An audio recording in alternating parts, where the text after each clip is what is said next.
আমি ওইদিকে গেছি, যাওয়ার পর ওরা আমার লাঠি দিয়ে 4-5 বাড়ি মারছে। আমি এখানে ব্যথা পাইছি, আমি হাঁটতে পারি না, আমার পা ভেঙে গেছে কিনা আমি বলতে পারি না। আক্রমণ করছে, দেশীয় অস্ত্র আমরা পিস্তল এগুলো নিয়ে আক্রমণ করতেছে, আপনারা দেখেন, আপনারা সব দেখতেছেন। এরপরে তাদেরকে আমরা প্রতিহিত করে সরাই দিয়েছি, দেওয়ার পরে তারা চলে গেছে। দেওয়ার পরে এখন আবার তারা অস্ত্র নিয়ে আসতেছে।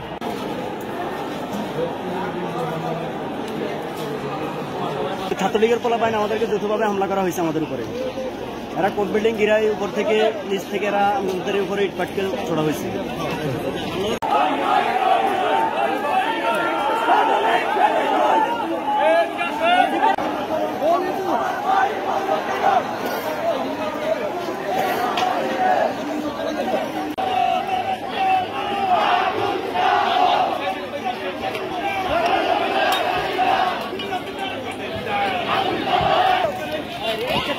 আস্তে আস্তে